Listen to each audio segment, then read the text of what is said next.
حضرت عمر दिन को तख्ते हुकूमत पे बैठते थे और उनका तख्त को सोने जबरजद का नहीं था, मस्जिद नबवी की चटाई थी और सारा दिन वहां बैठ के लोगों की बातें सुनते। और जब रात के अंधेरे गहरे होते उमर भेष बदल के मदीने की गलियों का गश्त करते। कहा तुम्हारे घर से धुआं निकल रहा है और बच्चे रो रहे हैं, उनको खाना क्यों नहीं देती? कहने लगी उमर की जान को रो रही। उमर के पांव तले से जमीन निकल गई। कहा क्या हुआ?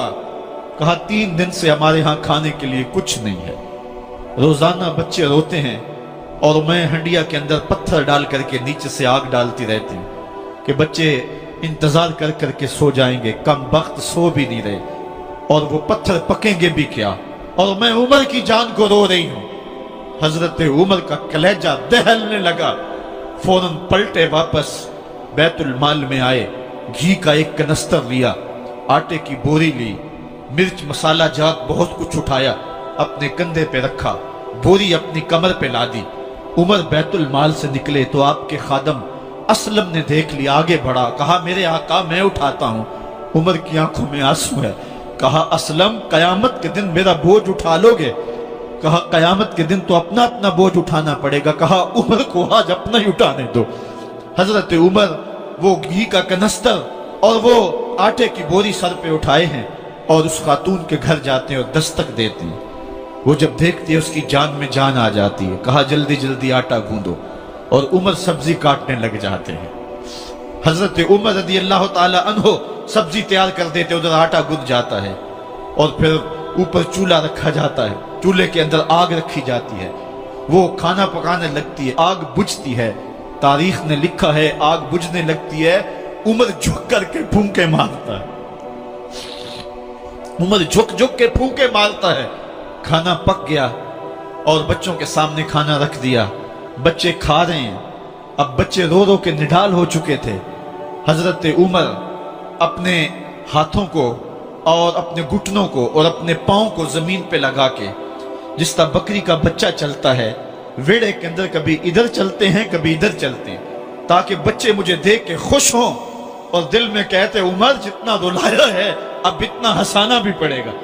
तो कभी उमर अमीरुल मोमिनीन, ये मैं किसी आज के जो है वो लोगों के वोटों पे मुंतखब होने वाले हुक्मरान की कहानी नहीं सुना रहा, मैं उस उमर की कहानी सुना रहा हूं जो 23 लाख मुरब्बा मील का हुक्मरान है, आधी दुनिया का बादशाह है। हजरत उमर जो है जिस तरह बकरी का बच्चा चलता है, इस तरह अपने हाथ और अपने घुटने जमीन पे टेक करके जो है वो इस तरह चलते हैं। बच्चे उमर को देख के मुस्कुराते हैं। जब बच्चे मुस्कुराने लगे तो हजरत उमर ने उस खातून से कहा बुढ़िया उमर को माफ कर दे। उसने कहा तू इतनी हमदर्दी क्यों करता है? कहा उमर बेचारा बड़ा फंसा हुआ है, फिक्र है उसको यरमूक को, फुस्तात हुलवान की, जब फतह है मिस्र तो तैयारी है ईरान की, आते जाते वफद से मुलाकात भी करता होगा और शब को मालूम हालात भी करता होगा, कांटों में उलझी हुई बेचारे की जान है, नींद उसको भी आती है आखिर वो इंसान है, मेरी बहन उमर को माफ कर दे। उसने कहा ना ना उमर की बात मेरे सामने न कर, कयामत का दिन होगा, उमर का गिरेबान होगा और मेरा हाथ होगा। जब उसने ये बात कही तो उमर बर्दाश्त न कर सके, बच्चों की तरह बिलक बिलक कर रोने लगे। कहा वो बदनसीब उमर तेरे सामने है, आज ही कहला जो कहना है, कयामत के दिन मुझे माफ रखना। उसने कहा तू उमर है? कहा बदनसीब उमर तेरे सामने खड़ा हूं। मेरे उमर कहते हैं अगर दजला के किनारे एक बकरी का बच्चा भी प्यासा मर गया उसका हिसाब भी उमर से लिया जाएगा। हजरत उमर निकले यरूशलेम में, एक ऊंट है एक गुलाम है, कभी वो सवार होता है कभी आप बारी मुकर्रर की है। जब करीब पहुंचे यरूशलेम के तो उमर की बारी नकेल पकड़ने की और गुलाम की बारी ऊपर सवार होने की आ गई। गुलाम ने कहा आका मैं मर्जी से अपनी बारी छोड़ता हूं, आप आ जाएं, दुश्मनों के मफतूहा इलाके में आ रहे हैं, ताजा ताजा इलाका फतह हुआ है, इस्लाम की शान व शौकत जाहिर हो। उमर ने कहा इस्लाम की शान व शौकत ऐसे जाहिर नहीं होती है, अपनी बारी पे तुम बैठोगे, अपनी बारी पे मैं बैठूंगा। लोग मुंतजर खड़े हैं। दूर से जब देखा कहा इसकी हैबत से कांपते थे हम, ये तो कोई हबशी लगता है, रंग काला है, होंठ मोटे हैं, इससे तो ज्यादा हसीन इसका गुलाम है जो आगे आगे चल रहा है। حضرت ابو عبیدہ نے کہا دھوکہ کھا رہے ہو، ہمارا آقا وہ نہیں ہے جو اونٹنی کے اوپر سوار ہے، ہمارا آقا وہ ہے جو لگام تھامے آگے آگے چل رہا ہے۔ حضرت عمر رضی اللہ تعالیٰ عنہ کو آگے بڑھ کے جابیہ کے مقام پہ حضرت ابو عبیدہ بن جراح نے استقبال کیا، تو حضرت عمر آگے بڑھے اور انہوں نے آگے بڑھ کر کے حضرت ابو عبیدہ کے دونوں کندھوں پہ ہاتھ رکھا، اور سنو حضرت عمر نے کیا کہا، کہا لا الہ الا اللہ انا کنا اذل قوم فاعزنا اللہ بالاسلام، کہا کہ لا الہ الا اللہ، اے ابو عبیدہ بن جراح، ہم ایک ذلیل قوم تھے اور اللہ نے ہمیں اسلام کی وجہ سے عزت عطا کی ہے، اور میں تمہیں ایک تاریخ ساز بات کہنے لگا ہوں، اور وہ یہ ہے کہ جب تک ہم اس عزت والے اسلام کے دامن کو تھامے رہیں گے ہماری عزت قائم رہے گی، اور جب اسلام کے علاوہ کسی اور جگہ سے عزت ڈھونڈیں گے تو رسوا کر کے رکھ دیے جائیں گے۔ یہ ہے وہ خلاصہ جو حضرت عمر نے امتوں کے عروج و زوال کا بیان کیا ہے۔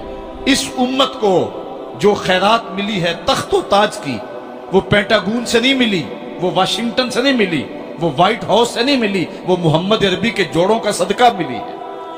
اس لیے جب ہم نے اسلام سے انحراف کیا، پاکستان حاصل کیا گیا تھا، پاکستان کا مطلب کیا؟ لا الہ الا اللہ، ہم نے اس نعرے کو چھوڑ دیا ہوا ہے، ہم نے انحراف کر دیا ہے۔ آج ہماری نظریں مغرب کی طرف لگی ہے کہ تخت و تاج اس سے نصیب ہوتے ہیں، اور دنیا کے اوپر ہم رسوا ہو کے رہ گئے۔ ہماری پستی، ہماری زبوحالی، ہماری ذلت کا سبب یہ ہے کہ جس جگہ سے ہمیں عزت ملی تھی ہم نے وہ مرکز ہی چھوڑ دیا ہے، اس مرکز حیات کو، اس مرکز زندگی کو، اس مرکز عزت کو ہم نے چھوڑ دیا ہے، اور دنیا کے اوپر ہم رسوا ہو رہے ہیں۔ انہی حضرت عمر کی کہانی ہے، وادی تہامہ سے گزر رہے تھے کہ بچوں کی طرح بلک بلک کے رونے لگے۔ کہا عمر جوان آدمی ہو اور بچوں کی طرح بلک کے رو رہے ہو؟ کہا تم نہیں جانتے، مجھے بچپن کی کہانی یاد آ گئی۔ کہا کیا کہانی ہے؟ کہا یہی عرض تہامہ تھی، میرے باپ خطاب نے مجھے 5 اونٹ دیے تھے، کہا انہیں لائن میں کھڑا کرو سیدھا، میں آگے والا سیدھا کرتا تھا، پیچھے والا ٹیڑھا ہو جاتا، پیچھے والا سیدھا کرتا، آگے والا ٹیڑھا ہو جاتا، میرے باپ خطاب نے مجھے بڑا مارا۔ کہا ایک عرب کے بیٹے ہو کہ تم سے 5 اونٹ لائن میں کھڑے نہیں ہوتے؟ کہا ایک زمانہ عمر پہ وہ تھا کہ اس سے 5 اونٹ لائن میں کھڑے نہیں ہوتے تھے، اور آج شرق سے لے کر غرب تک 23 لاکھ مربع میل کی حکمرانی اور انسان بھی لائن میں کھڑے ہیں۔ یہ محمد عربی کے جوڑوں کا صدقہ نہیں ہے تو اور کیا ہے؟ عمر سے تو 5 اونٹ لائن میں کھڑے نہیں ہوتے تھے۔